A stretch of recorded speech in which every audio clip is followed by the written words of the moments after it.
Oh my God. That's money. What's up, guys? Welcome back to another episode of This is Oklahoma Golf, episode 15 today with a mate of mine, Justin Moose, who hits the golf ball very, very far.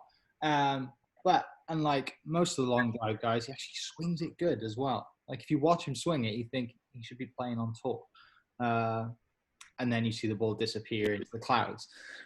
Justin, man, really appreciate you coming on the podcast to tell some stories and talk about some long drive stuff. Yeah, absolutely. Well, thanks for having me, and I'm glad we actually got to catch up again. It's been crazy, I know, the last few months, and so I'm glad we were able to connect. Yeah, definitely. I mean, we played, what was it? It's almost in a year, right? We played in August last year, right? Down in New Mexico. Yeah, that probably still is, I would say, my top 3 events of all time. I know it was my first time going on out there. No idea what to expect. You know, we fly into Dallas, and I thought we were ready to go, and then nope, we get on a plane and head on out to the middle of nowhere, New Mexico. And I said, what the heck did I just get myself into? And it ends up being probably, you know, the best 3 days that you could ever experience. So I know Artesia will always have an awesome place in my heart. Yeah, when you get on a plane, I mean, how many was it? What, 6 of us on the plane, and everyone sat back to back, super snug. Someone sat on the toilet, and you're cracking beers and drinking margarita mix or whatever with a bunch of guys you've never met. What are we doing here? Yeah, you know, it's my first time in one of the smaller planes, and you know, I'm usually okay on planes, but all of a sudden when you really start to feel some of the turbulence, and you know, I don't know if Bobby was messing with me or was telling the truth about the golf clubs. He told me 100%, make sure you don't pack that much because we can be overweight, and we may end up going down. So the whole entire time in the back of your mind. But the good thing was, like we said, we had some onboard margaritas that kind of took care of that pain. So we were good. Yeah, we had the legendary maker of margaritas. That was awesome. But no, that was a good trip. We like I said, that was the Mac. Good friends Bobby and Brian had us down, and the whole, you know, Robert and everybody down there, and you know, Richie does a great job of that golf tournament, and definitely one that we're definitely missing out this year because I wish we were going down there. And then we did like what event? We did you kind of wrote me in to do a long drive thing with you, right? Or like a trick shot. Not that I hit it far. Yeah, well, roped in. What was that for? What was that? Well, you know, from what you told me beforehand, you know, you hit 3 out of 10 fairways. So that's, Yeah, I mean, that's what long drive is all about. So you used the mold right away. But yeah,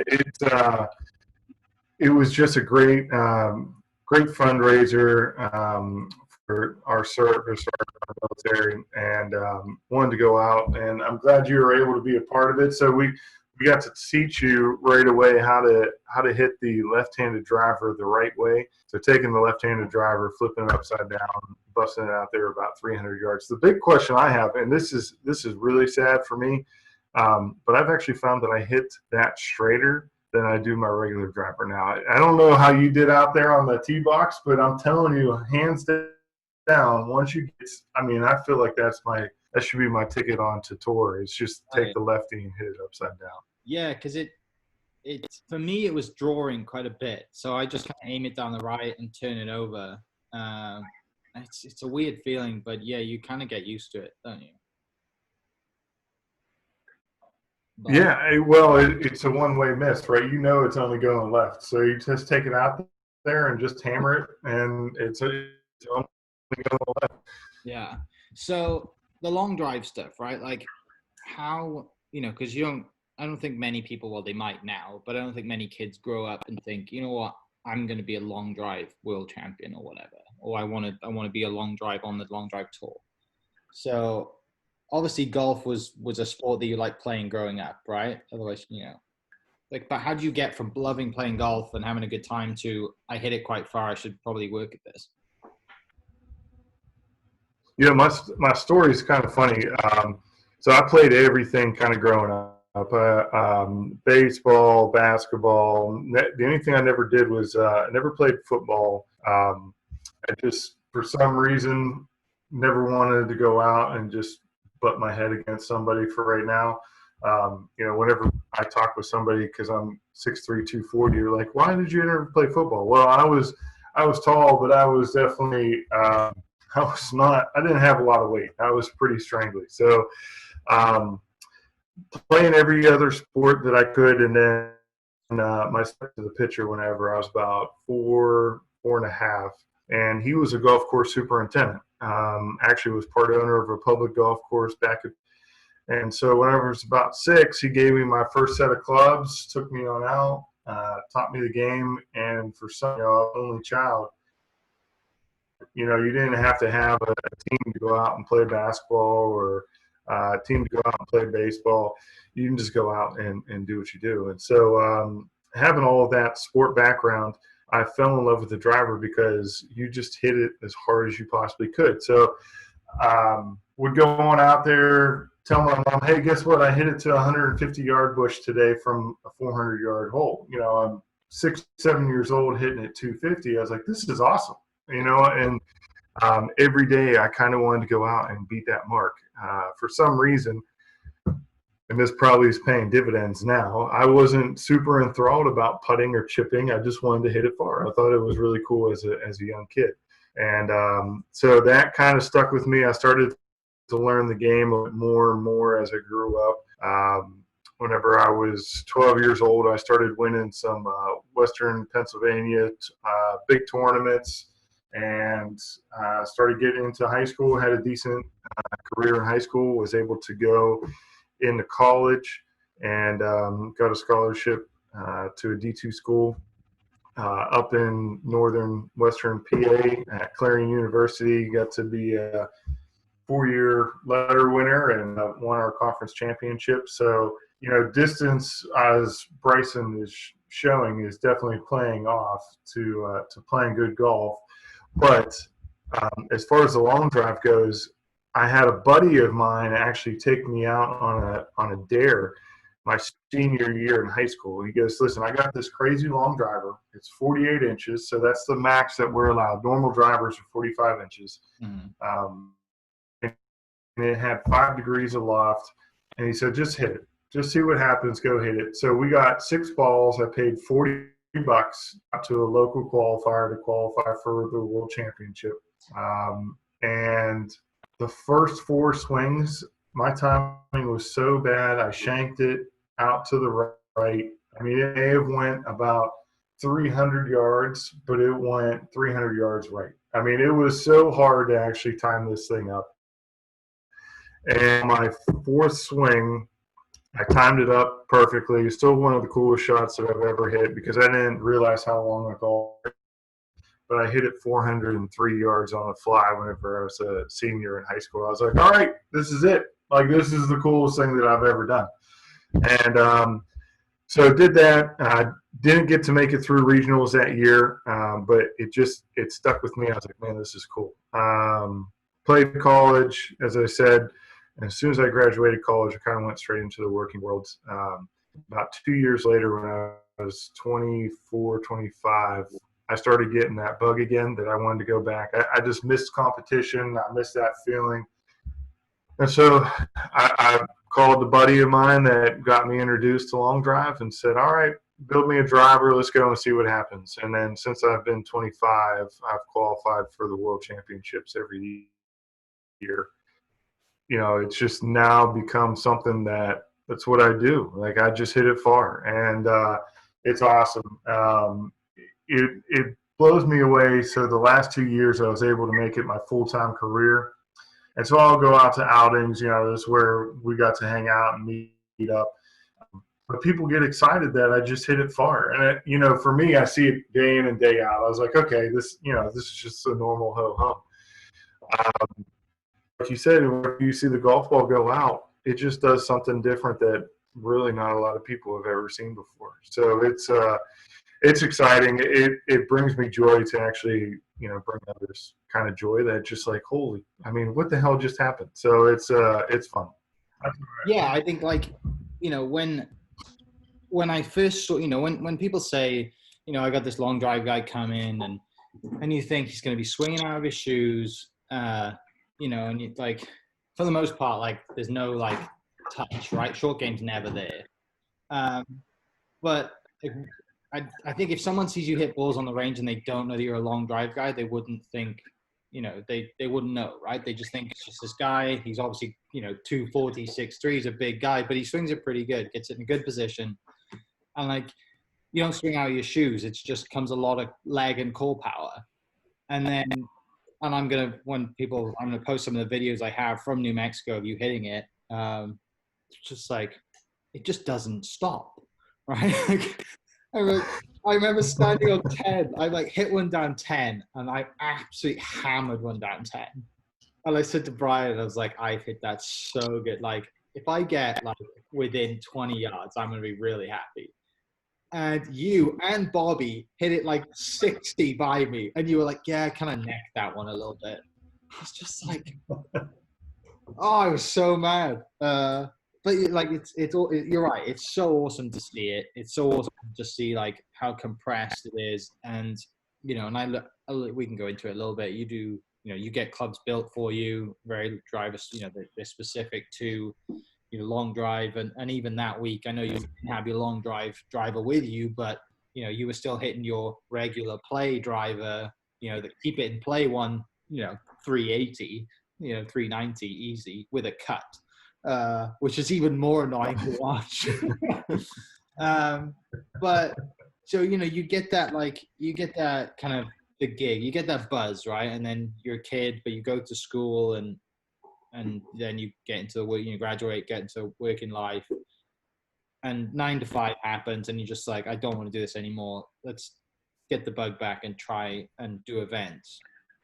What's at the time, obviously, you're still working part-time, I assume, or even full-time and just traveling on the weekends. Is that what it was like for a while? Yeah, well, competing wise, yeah. It was just stuck. It was, you sit behind a desk from 9 to 5, just becoming a desk jockey. And then on the weekends, you got to compete against these guys. And for the most part, it was a bluegrass kind of, you go out, you have private years with your buddies, go out, have a tournament, hit as far as you can, and then after that, you hang out with your buddies again and have some fun. And then probably about the last 5 years, there's been a changing of the tide where there's actually been some decent money involved, and so for me, because I am such a competitor, whenever I start losing, or if I'm not competing against those guys at capability, it makes me grumpy. And so I just talked with my wife, who was fantastic about it all. I told her, I said, hey, there's actually an opportunity to do this. We can do it full time. And, I really want to kind of take this chance. And then she gave me the final kick in the ass to go out and do it. And I said, all right, we're going to make it happen. And, I won the event of the year in Columbia, South Carolina, which was fantastic. So that was a nice jump start to everything. Kind of finished in the top 8 multiple other times throughout the year. And then the final hoorah in 2018, when I first made it, was I finished second at the World Championship, which was fantastic. So I go from being miserable every day from 9 to 5, dealing with people that just didn't want to show up for work and making me grumpy, and I get it. I mean, that's the normal everyday job. I mean, it just what it is. But now the fact that I'm able to go out and do what I do, and this is my dream, and so it's just been fantastic. Yeah, and I mean, we've got to mention this. The reason as well that you're grumpy is you're a Steelers fan, right? Listen, I want you to know that I wore this shirt specifically for you. I know you may not be too in tune Yeah. to Pittsburgh culture, but we say, or you guys, we say yins. So I'm 100% yinzer. If you don't know, I'm going to show you the video, but the wife and I, we actually went out and got matching tattoos. Oh, so we got yins. nice. Yes. All right. So, yeah, I mean, hey, you know, we ain't no bandwagon fan. We're in it to win it. Yeah. Hopefully you get a season to watch this year. You know, all that stuff going on anyway. But tell me about like the world champs. Like, tell me about that experience and coming to the middle of nowhere, Oklahoma, to compete in a world championships. And I know you've told me the house that you guys stay in is also in the middle of nowhere, but you know, like and I came down to the event this last year, and you're right, it's a really cool event. Like it's obviously raised the profile a little bit, and you know, it's not like any other pro event, I don't think, where people are like, you know, like Kyle's hanging out in the stands and you're hanging out in the stands. Like you're having, you know, it's not like you get on, you play, you hit a shot, and then you're off in the green room or whatever, you know? Like, it's very exciting. But what was that first experience? Yeah. Well, number one is, yes, you are 100% right. It is in the middle of nowhere, Oklahoma. You know, you fly into Dallas and travel about an hour and a half on up to Thackerville, Oklahoma, right across the border. And my first year there, we just stayed in the hotel at the casino. And so there's really, you know, the casino is great. You got to go out and hang out and enjoy the 100-degree plus temperature, and then go and compete.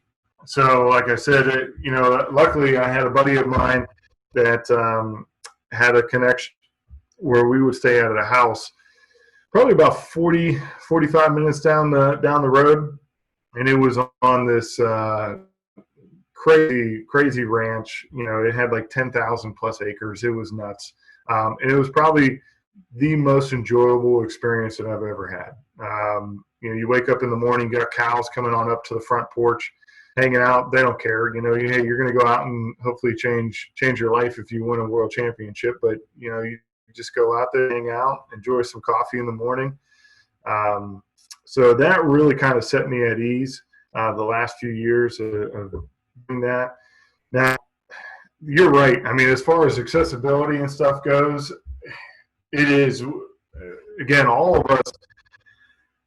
I don't know if it's just the type of culture that we have, or you know, where the sport grew up and began. You know, we're all working guys for the most part. A lot of us had our careers, and as I said before, I'm lucky to do it full time now. But a lot of guys still do it part time, where hey, they got full time gigs. And they're going to come on out, and hopefully, if they can win a few extra shekels, it's great about the package. But they just want to go out and compete and hit it far and do something that nobody else does. So, yeah, it's interesting. I think that's just in ourselves now. You know, the last few years, Golf Channel has really promoted us well, and the popularity has kind of gone through the roof. So it's unique now. You know, beforehand, I would go out to an outing and actually have to explain what we do. Like, guys, I'm just going to hit a golf ball for you. You get to go play it and have fun from there. And now, whenever I actually get to introduce myself to guys, people are like, "Yeah, we've watched it. We know who you are. You're this crazy guy that brings out the terrible talent, right?" And so it's fun. It's definitely been a change and shift of popularity over the last few years. And so hopefully it kind of keeps on growing for us. Yeah. Tell me about like competing. Like, I mean, that finishing runner up, like, I know it sucks, right? Like, it's because, like I said, if you win, it changes your life. But what's it like being there? You got what, 3 balls, and just like tell for people listening that have never seen it. I don't know who anyone is, but just in case, what was that like? Yeah. So our goal is we actually have what kind of looks like a fairway, right? It's a grid. It's about 50 yards wide, and it goes forever. Normal drives, conditions-wise, if you're 380 plus, it's good. You need to be about over 400 yards. And we'll go to places where we've been to Denver, we've been to Mesquite, the air's thin. If you're not over 440, it's not going to be a winner. So, we do set ourselves up in different parameters to make sure that the golf ball does go a little bit further, but also we've been on sea level stuff where we've been hitting at 380. So we do some crazy things now. We do get 8 balls, 3 minutes. Reason we get 8 balls is because we are using some crazy equipment as well. We get 48 inches. As I said, some guys will have degrees, some guys will have 3 degrees. I personally use 2.5 degrees of loft now. So 48 inches at 2.5 degrees loft, it's just basically a putter on steroids. I mean, that's it. That's all we're doing. We're taking a long putter and just trying to swing it hard. And so we need balls. And then we just take the longest ball inside that grid. If it ever goes outside the grid, doesn't count. But that's it. The mission is trying to send the golf ball down the fairway as far as possible. And so staying on the tee box, for me, like I said, I kind of ground going up, and my swing is very repeatable. So I'm super happy about it because 8 balls to me is like forever. I mean, that's like a large basket. Let's go out there and hit it, and we'll see, what the results end up. But whenever it comes time for competition, you definitely get the pucker factor for sure. That was probably the first time that I stood on this and had no reservation. The first 2 matches, I think the quarterfinals and the semifinals, I was an underdog in every single one of those guys. I was going against Will Hogue, who had won 3 or 4 tournaments that year already. He's probably, he's one of the greatest guys out there. He's a good buddy of mine. But he's an absolute beast. And for some reason, I just had the better of him in a couple tournaments. He swings it probably, I think, 5 to 6 miles an hour faster than I do. Ball speeds are crazy fast. But when it comes down to it, somehow I just got his number. And so kind of took him down in some dramatic fashion on the 7th ball, and went from there, went into the semifinal. Another great competitor with Jim Waldron, and took him down on the 5th ball, had some good celebration, and then we got into the finals with Maurice. And, no excuses whatsoever, but I was definitely running on adrenaline, super excited to be there. So what I wanted to do was trying to save my energy, and so I actually stopped hitting about 15 minutes, and for that timeline, man, my body just went in complete tight mode, and so no excuse whatsoever. I still obviously went out there, put up some respectable numbers, but Maurice got me on his very last 8th ball. Before that, I would have dominated the tournament. So, it still hurts because I know Maurice will never let me down, let me live that down for sure. The only good thing is the following year I got redemption on him. So same exact scenario. We were calling for 2019 World Championships, and it was him, myself, and another competitor, and basically all 3 of ever finished 1, 2, and 3 was going to move on to the show. And so actually was the final ball coming on down to it, the 8th ball, I was in 3rd place. I was like, there is no way that this is going to happen to me again by Maurice. Like I put forth like a effort that said, this is not happening. And so I 8th balled him. It came up in dramatic fashion. He went 382 or something like that. On my last ball, I went 388. Just screamed, finally. It wasn't. It didn't make up for the hundreds that I lost. But it felt great to have that little bit of redemption on myself. Yeah, So, no doubt. it's all small paybacks and for that in front of some TV, but I'll have to share some videos with you because it was pretty good. Yeah. So you just mentioned like a little bit about equipment, and we can dive into that a little bit. Obviously, use cowboy clubs, cowboy drivers, and everything's built obviously totally for you. What are your numbers at the moment? Like what's your speed, swing speed, and stuff like that? What are you looking for?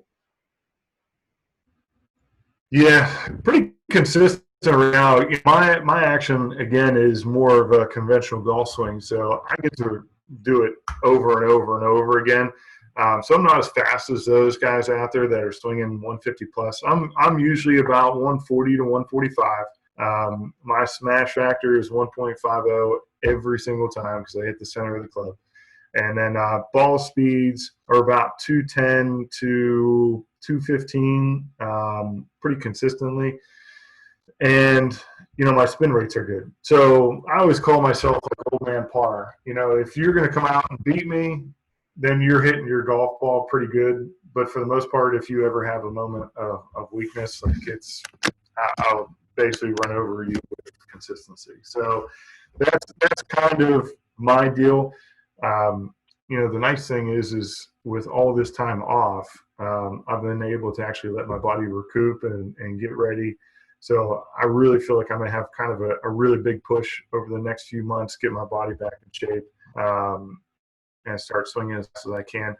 I've seen a few of my buddies do a few things training wise that have bumped it up over the 45. They were actually slower than me.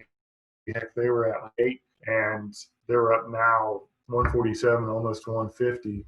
And so I got a few tricks of the trade to start swinging faster. And we'll see. We're going to take that chance. Every time I kind of get into the finals, I'm running against some of these guys out of 8 guys. And when I say that, 1 out of 8 means 7 of the 8 golf balls are not going to be on the planet, but the one that is the winner. And so that's kind of the speed that I need to get to. Yeah. And that's my plan. So lots of training and exploration. And like the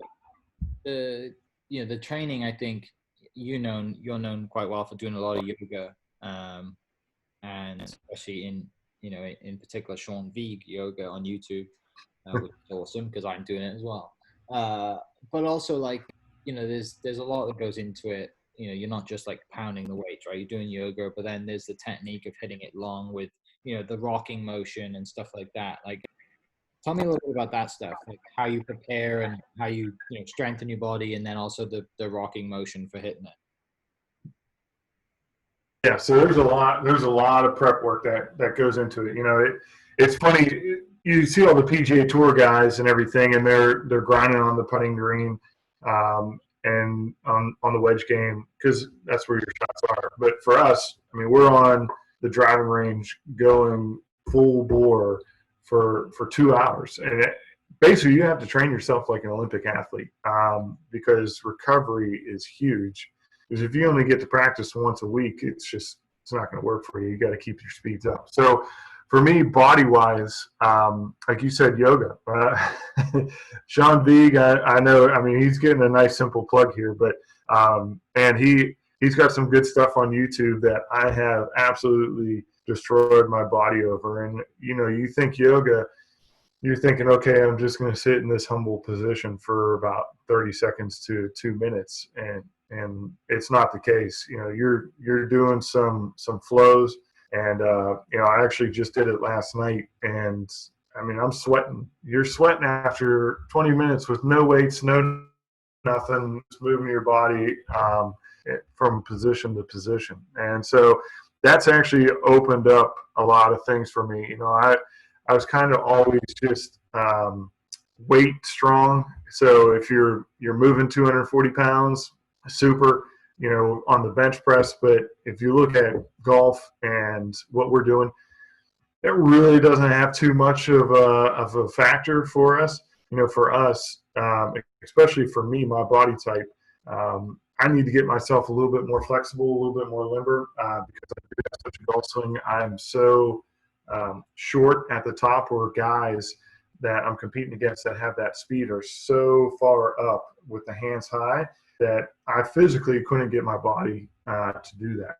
And so that's number one for yoga. And number two for yoga is just because you have flexibility in the muscles, it actually creates speed. You know, you do so much of the weightlifting, it just creates static muscle, and it's not what you want. You want to have some of those quick twitch for yoga that actually gives me that. So that's kind of the physical aspect, the training aspect. Also, my wife beats me up at night with some of the ab workouts that she makes me do. So that's also a big factor. And the only other piece that I can say is Mickelson was actually onto something.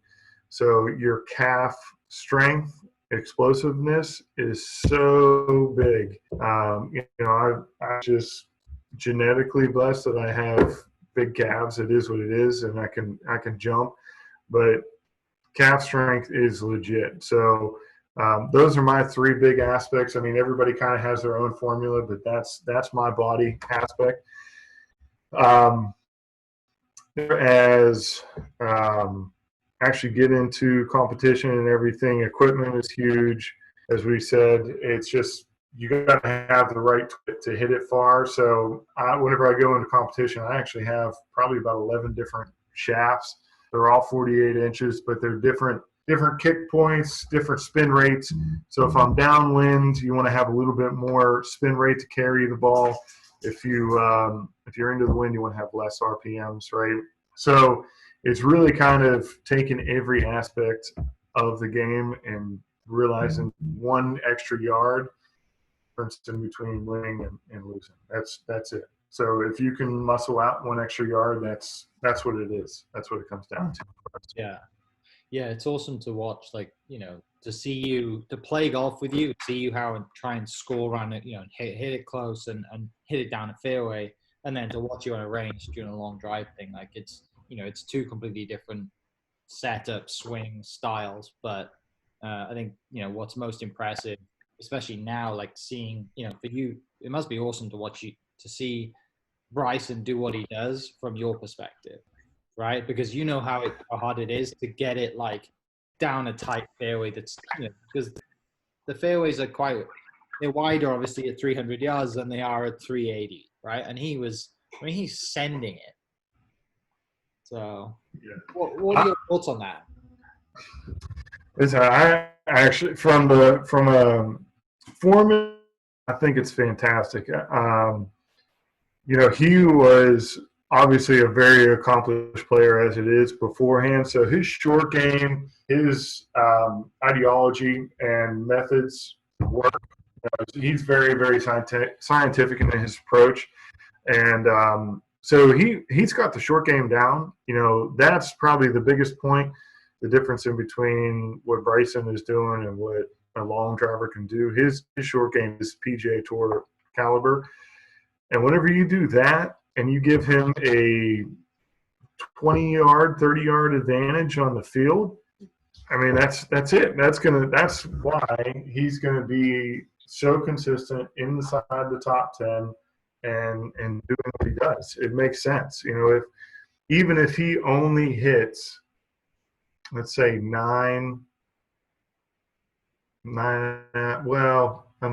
let's say if he hits 6 out of the 14 fairways, but he's still 30 yards ahead on every single person. You can chip out of the rough and make it stop, and whenever you're inside the go zone and the fairway, I mean, that's when you're going to score. So yeah, it's definitely it's 100% winning formula. Happy to see it. It's unique because he gave a shout out to long drive, which was fantastic. He had talked about our recent world champion, Kyle Berkshire, who Kyle is, you know, he's a good player as himself. He went full Bryson on this thing and learned how to make his body go fast. He was one of those guys that was at 138 and pushed it now where he's at like 151, 154. I mean, it's crazy. That's nutty to think that fast.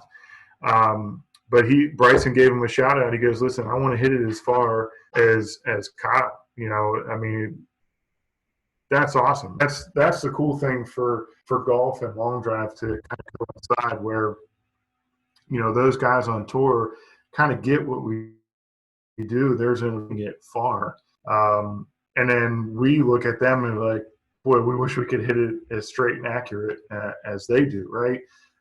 So it's kind of this beautiful dance and limbo that we have. You want to be long, but you want to be straight. And Bryson's kind of that first one that's really starting to figure it out. Yeah, I saw a stat that like since the restart, his highest round was 70. I mean, he's just like constantly top 5, top 10, like, and then finally like no brainer he wins last week. And like I said, when he puts it in the fairway like he did on 18, he just pitches it to 2 feet and just taps in. Like it's done deal. It's simple. I just think it's hilarious that it's him that's doing it. You know, if it was like DJ or Brooks, like no one probably would be like, whatever. But the fact that it's Bryson that's doing it, I love it. I think I wasn't a fan, but now I am a huge fan of Bryson. See, you know, the big thing for me, and it's unique. I'm actually really intrigued. So we always talk about these crazy lofts for long drive, right? But we know Bryson is using a 5.5 degree loft driver with probably lots of super high MOIs, so you can kind of hit it over the face and you know still have respectable spin numbers. But I'm wondering if that actually catches on to the PGA Tour faster than just trying to swing hard, right? So if you swing hard with a 9 degree driver, you're just going to spin it like crazy, and it's going to go the same distance. I'm wondering if manufacturers and PGA guys start going lower lofts, threes, hit it as far as you can, and find it. You know, so that's intriguing to me because again, that's going to come full circle back into long drive, where we're kind of these guys that have set out to discover crazy things that we can do with the golf ball. And some manufacturers have had to do that for us, and now it's kind of leaking on over to the PGA Tour. Yeah, it would be. You're right. It would be really interesting to see if that, because it seems like such a simple change, right? I mean, none of these guys struggle with sending it. You know, none of these guys struggle with launching it high. I mean, you look at Jason Day, and he hits it. I mean, he hit moon balls pretty much. And you know, like I said, if you put a 2, 3, 4 degree driver in his hand, it without changing his swing, it should go. You know, launch better, right? It should be, but. Yeah, you're right. That would be really interesting to see. And I think the talk about people winding back or making golf courses longer or like winding down the golf ball, I think it's just nonsense. Like just grow the rough in. Like that's what you want to do. Just like that's the easiest way to do it. Make it like the US Open and just grow the rough in. Like and mow it in a way that where it really screws with your ball the closer you get to the hole. But I mean, we could talk about that for hours. Yep. But it is awesome to see like Bryson pull on a ton of weight and really work towards his speed. And even some of the clips, some of the bad drive tees, like, I popped it up and it goes like 360. And it's just funny to see the cameramen, like they still haven't figured it out. like looking right here and then the ball's over there, like, oh, there it is. It's like, but it's also funny to see, like, you know, I know everyone's like the mics are picking up more things now. And I think there was a clip like of Bubba Watson smashing it. And he's like, oh, let's see what you got, Bryson. And Bryson's like flying him by 10 yards. So it feels like that everyone on tour is having a good time with it as well. I think it's awesome. I love watching it. It's fun to see. And the good thing is, like, I think he's got a long way to go, right? He's nowhere near the level of you guys competing on tour, you know, on the World Long Drive Tour. So there's still untapped potential. It just depends on how straight he can keep it. And then if he can stay healthy. Yep. So, but. Yeah, that's the only thing that I'm intrigued about is, you know, for golf, right? I mean, he's basically playing every day, you know, maybe a few days off. But that's definitely going to take a toll on your body. What is he, 25, 26 now? That's good. But I'll be intrigued to see how it all lasts. I think with his swing, he might be in a good spot because he's not really crunching a lot of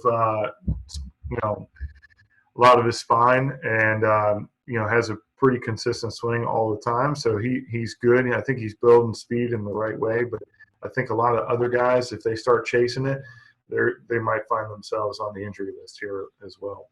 Yeah, it's really cool to watch him hit it, and he really clears his left side, doesn't he? Like, he always opens up his left foot when he finishes. He's not like resisting that power that's coming through. I mean, he is swinging through it with everything he has, and I mean, hopefully, he seems like a smart guy. I'm sure he'll figure it out and be able to manage his body.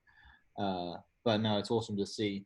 With, I guess, this is such a strange time at the moment with golf tournaments. Do you have anything on the books that's coming up this year, or are you just kind of hanging out for now? Yep. So it's funny is actually playing golf. So unfortunately, with long drive, kind of completely got washed because we pride ourselves in being a world open championship because the borders have been a little bit restrictive, and Golf Channel actually owns us. So they, PGA Tour is doing a fantastic job with the way that they're able to bring it. But I don't think Golf Channel had that capability of doing it. So they're going to be looking for a new partner, I think, in 2021. I think 2021 is going to be massive.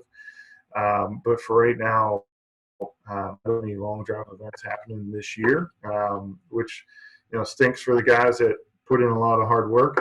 But for myself, I'm lucky that I actually can still play some golf. So I have been doing the reverse Bryson, where I am just literally trying to figure out short game. And it's been good. I've done crazy stuff.